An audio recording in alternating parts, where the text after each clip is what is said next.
Video के इस session में आपका स्वागत है। इस पार्ट में जानेंगे महाभारत के अगले चैप्टर को, जिसमें हम जानेंगे कि कर्ण और दुर्योधन कैसे मारे गए। द्रोण के मारे जाने पर कौरव पक्ष के राजाओं में कर्ण को सेनापति मनोनीत किए गए। मद्रराज सल्ल कर्ण के सारथी बने। दूसरे दिन कर्ण के सेनापतित्व में फिर से घमासान युद्ध जारी हो गया। अर्जुन की रक्षा करता हुआ भीम अपने रथ पर उसके पीछे पीछे चला और दोनों एक साथ कर्ण पर टूट पड़े। जब दुशासन ने यह देखा तो उसने भीम पर बाणों की वर्षा कर दी। उसको भीम ने एक ही धक्के में जमीन पर गिरा दिया। उसका एक एक अंग तोड़ मरोड़ कर डाला।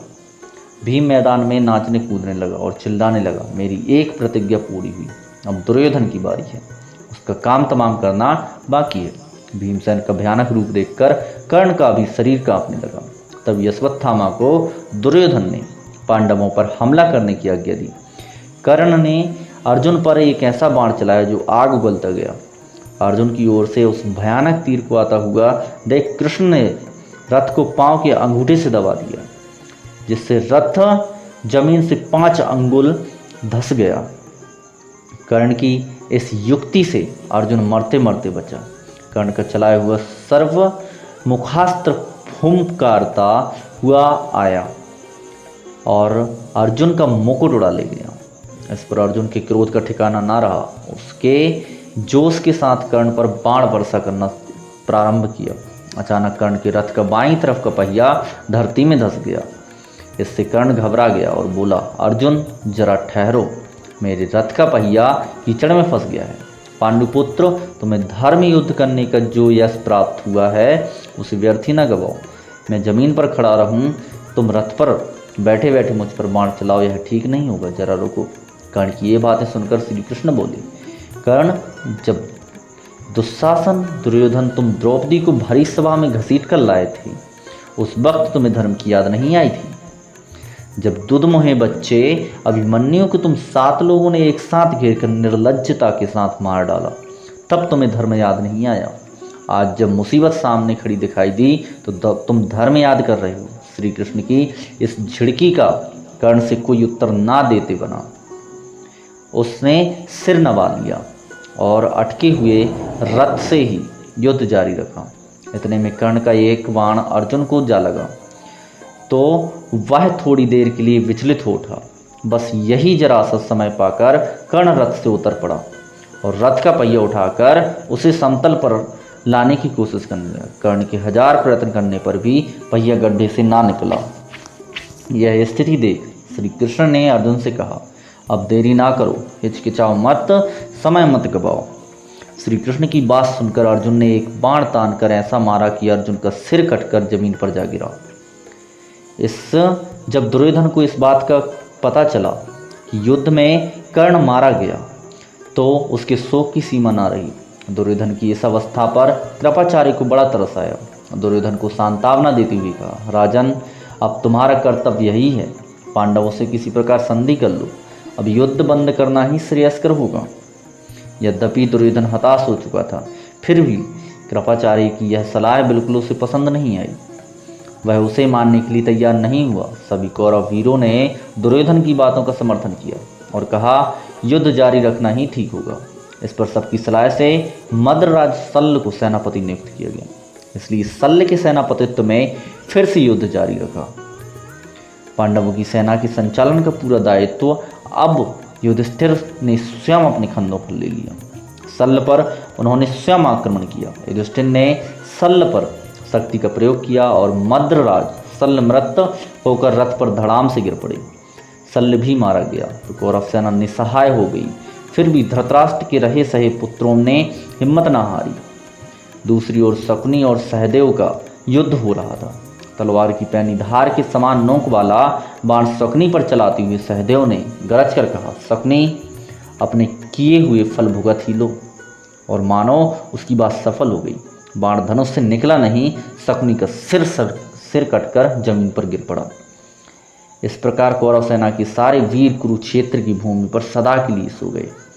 अकेला दुर्योधन जीवित बचा था। जब उसके पास ना तो सेना थी न रथ, उस वीर की स्थिति बड़ी दयनीय थी। ऐसी हालत में दुर्योधन अकेला ही हाथ में गदा लिए हुए एक जलाशय की और चुपके से चल दिया। उधर दूसरे दिन युधिष्ठिर उनके भाइयों उसे खोजते हुए जलाशय जा पहुँचे। वह वहाँ छिपा हुआ था। श्री कृष्ण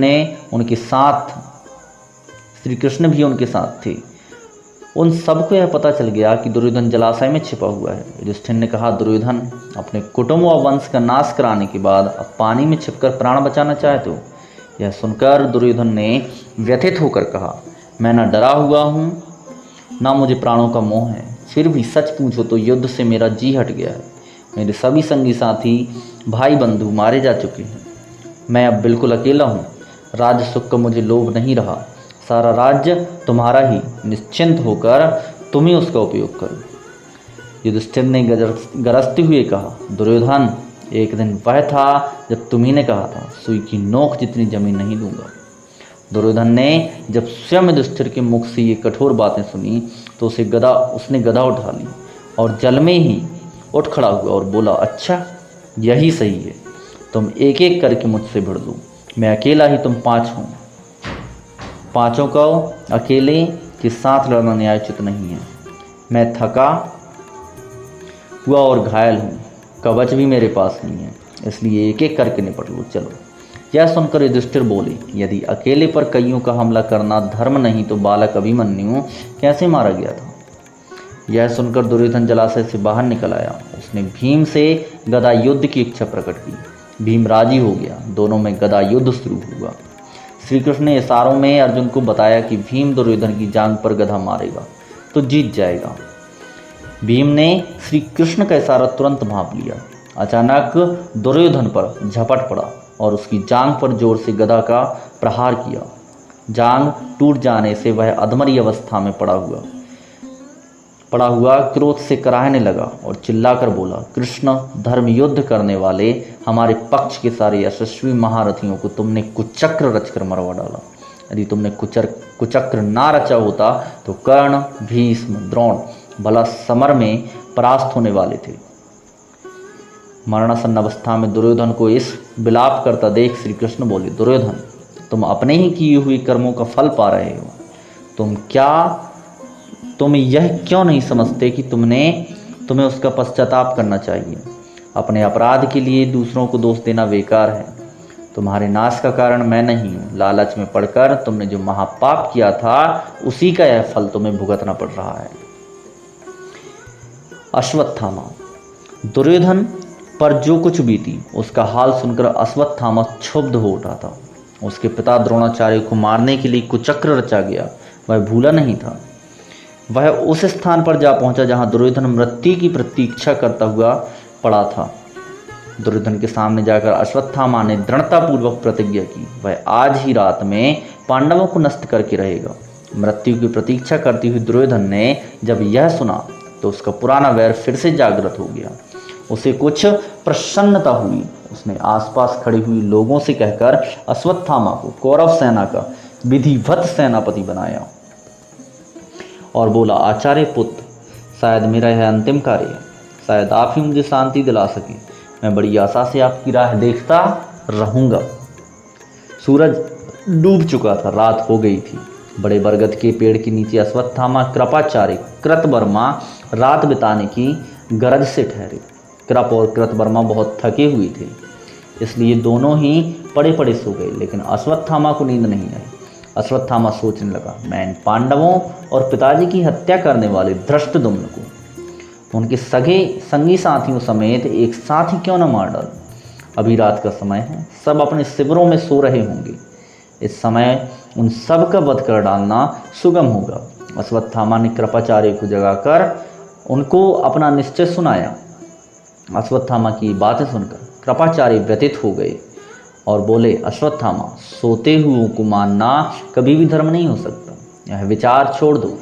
यह सुनकर अश्वत्थामा झल्लाकर बोला, आपने भी क्या यह धर्म की रट लगा रखी है? दृढ़तापूर्वक अपनी इच्छा जताकर अश्वत्थामा पांडवों के शिविर की ओर जाने लगा। यह देखकर कृपाचार्य, कृतवर्मा भी अश्वत्थामा के साथ हो गई। आधी रात बीत चुकी थी। पांडवों के शिविर में भी सैनिक मीठी नींद से सो रहे थे। अश्वत्थामा पहले धृष्टद्युम्न के शिविर में घुसा। उसने सोई हुई धृष्ट तुम्न को पैरों तले ऐसे कुचला कि तत्काल ही मर गया।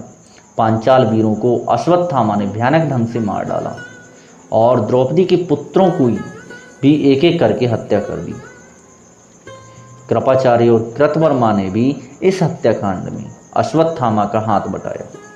इन तीनों ने ऐसे ऐसे अत्याचार किए जैसे कि अब तक किसी ने सुने भी ना थे। उन्होंने वहां आग लगा दी। आग भड़क उठी और सारे शिविरों में फैल गई। इससे सोए हुए सारे सैनिक जाग गए और भयभीत होकर इधर उधर भागने लगे। उनको सब अश्वत्थामा ने बड़ी निर्दयता से मार डाला। दुर्योधन के पास जाकर अश्वत्थामा ने कहा, महाराज आप अभी जीवित हैं क्या? देखिए, आपके लिए एक ऐसा समाचार लाया हूँ जिसे सुनकर आपका कलेजा जरूर ठंडा हो जाएगा। जो कुछ हम लोगों ने किया है उसे ध्यान से सुने। सारे पांचाल खत्म कर दिए गए। पांडवों के सभी पुत्र मारे गए। पांडवों की सारी सेना का हमने सोते समय ही सर्वनाश कर दिया। पांडवों के पक्ष में केवल 7 ही व्यक्ति जीवित बच पाए हैं। हमारे पक्ष में कृपाचार्य, कृतवर्मा और मैं 3 ही रह गए। यह सुनकर दुर्योधन बहुत प्रसन्न हुआ। गुरु भाई अश्वत्थामा, आपने मेरी खातिर वह काम किया जो ना भीष्म पितामह से हुआ ना महावीर कर्ण से। इतना कहकर दुर्योधन ने अपने प्राण त्याग दिए। द्रौपदी की दयनीय अवस्था को क्या कहें। युधिष्ठिर के पास आकर वह कातर स्वर में पुकार उठी, क्या इस पापी अश्वत्थामा से बदला लेने वाला हमारे यहाँ कोई नहीं रहा? शोक विहल द्रौपदी की हालत देखकर 5 पांडव अश्वत्थामा की खोज में निकले। ढूंढते ढूंढते आखिर उन्होंने गंगा नदी के तट पर छिपे हुए अश्वत्थामा का पता लगा ही लिया। अश्वत्थामा और भीमसेन में युद्ध छिड़ गया। अंत में अश्वत्थामा हार गया। पांडव वंश का नामो निशान तक मिट गया होता, लेकिन उत्तरा के गर्व की रक्षा हो गई। समय पर उत्तरा ने पारीक्षित को जन्म दिया। यह पारीक्षित पांडवों के वंश का एकमात्र चिन्ह रह गया। हस्तिनापुर का सारा नगर निसहाय स्त्रियों और अनाथ बच्चों के रोने कल्पने के हृदय विदारक शब्दों से गूंज उठा। युद्ध समाप्त होने का समाचार पाकर हजारों निसहाय स्त्रियों को लेकर वृद्ध महाराज धृतराष्ट्र कुरुक्षेत्र की समर भूमि में गए, जहां एक ही वंश के बंधु बांधवों ने एक दूसरे से भयानक युद्ध करके अपने ही कुल का सर्वनाश कर लिया। और धृतराष्ट्र ने बीती बातों का स्मरण करते हुए बहुत विलाप किया। युधिष्ठिर की वेदना क्या थी आखिरकार? कुछ देर के बाद युधिष्ठिर रोती बिलखती हुई स्त्रियों के समूह को पार करते हुए भाइयों और श्री कृष्ण सहित धृतराष्ट्र के पास आए। वह नम्रतापूर्वक हाथ जोड़े खड़े रहे। इसके बाद धृतराष्ट्र ने भीम को अपने पास बुलाया। धृतराष्ट्र के हाव भाव से श्री कृष्ण ने अंदाजा लगाया कि इस समय धृतराष्ट्र पुत्र शोक के कारण क्रोध में है। इससे भीम को उनके पास भेजना ठीक नहीं। अतः उन्होंने भीमसेन को एक तरफ हटा लिया। उसके स्थान पर लोहे की एक प्रतिमा दृष्टिहीन राजा धृतराष्ट्र के आगे लाकर खड़ी कर दी। श्री कृष्ण का भय सही साबित हुआ। वृद्ध राजा ने प्रतिमा को भीम समझकर ज्यों ही छाती से लगाया, त्यों ही उन्हें याद हो आया कि मेरे कितने ही प्यारे बेटों को इस भीम ने मार डाला। इस विचार के मन से धृतराष्ट्र क्षुब्ध हो उठे। उसे जोरों से छाती से लगाकर कस लिया। प्रतिमा चूर चूर हो गई। पर प्रतिमा के चूर हो जाने के बाद धृतराष्ट्र को ख्याल आया कि मैंने यह क्या कर दिया। वह दुखी हो गए और शोक विहल होकर बोले, हाय, क्रोध में आकर मूर्खतावश मैंने यह क्या कर डाला, भीम की हत्या कर दी। यह कहकर बुरी तरह विलाप करने लगे। पर श्री कृष्ण ने धृतराष्ट्र से कहा, राजन क्षमा करें, मुझे पहले से ही इस बात का अंदाजा था कि आप क्रोध में आकर कुछ ऐसा काम जरूर करेंगे, इसलिए मैंने लोहे की मूर्ति रख दी थी, भीमसेन का शरीर नहीं। भीमसेन अभी जीवित हैं। यह सुनकर धृतराष्ट्र के मन को धीरज बंधा। उन्होंने अपना क्रोध शांत कर लिया और सभी पांडवों को आशीर्वाद देकर विदा किया। धृतराष्ट्र से आज्ञा पाकर पांचों भाई श्री कृष्ण के साथ गांधारी के पास आ गए। गांधारी का शोकोद्रोग देखकर अर्जुन भी डर गया और श्री कृष्ण के पीछे ही खड़ा रहा, कुछ बोला नहीं। गांधारी ने अपने दग्ध हृदय को धीरे धीरे शांत कर दिया, पांडवों को आशीर्वाद देकर विदा किया। युधिष्ठिर आदि सब यहाँ से चले गए, परंतु द्रौपदी वहीं गांधारी के पास ही रही।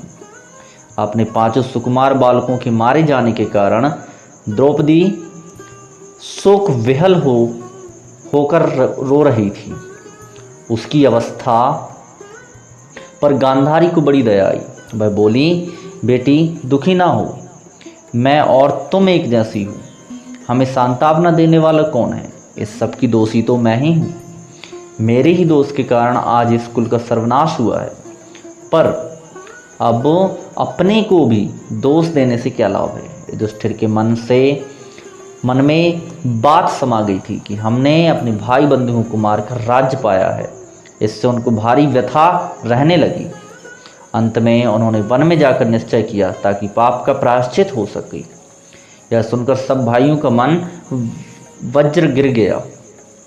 मानो वज्र गिर गया हो। वे बहुत चिंतित हो उठे।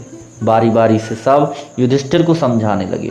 अर्जुन ने गृहस्थ धर्म की श्रेष्ठता पर प्रकाश डाला। भीमसेन ने कटु वचनों से काम लिया। नकुल ने प्रमाण पूर्वक यह सिद्ध करने का प्रयत्न किया, कर्म मार्ग न केवल सुगम है बल्कि उचित भी, जबकि संन्यास मार्ग कुंटीला और दुष्कर है। इस तरह देर तक युधिष्ठिर से वाद विवाद होता रहा। सहदेव ने नकुल के पक्ष का समर्थन किया और अंत में अनुरोध किया, हमारे माता पिता आचार्य बंधु सब कुछ आप ही हैं, हमारी ढिठाई को क्षमा करें। द्रौपदी भी इस वाद विवाद में पीछे ना रहीं। वह बोली, अब तो आपका यही कर्तव्य है कि राजोचित धर्म का पालन करते हुए राज शासन करें, चिंता ना करें। तब शासन सूत्र ग्रहण करने से पहले युधिष्ठिर भीष्म के पास गए, जो कुरुक्षेत्र में सरसैया पर पड़ी हुई मृत्यु की प्रतीक्षा कर रहे थे। पितामह भीष्म ने युधिष्ठिर को धर्म का मर्म समझाया और उपदेश दिया। धृतराष्ट्र भी युधिष्ठिर के पास आकर सांत्वना देते हुए बोले, बेटा तुम्हें इस तरह शोक विहल नहीं होना चाहिए। दुर्योधन ने जो मूर्खताएं की थी उनको यह सही समझकर मैंने धोखा खाया। इस कारण मेरे 100 के 100 पुत्र उसी भांति काल कवलित हो गए जैसे सपने में मिला हुआ धन नींद खुलने पर लुप्त हो जाता है। अब तुम ही मेरे पुत्र हो, इस कारण तुम्हें दुखी नहीं होना चाहिए। वीडियो के इस सेशन में इतना ही। वीडियो को और आगे सुनने के लिए हमारे चैनल को सब्सक्राइब और लाइक और जरूर करें। Thanks for watching.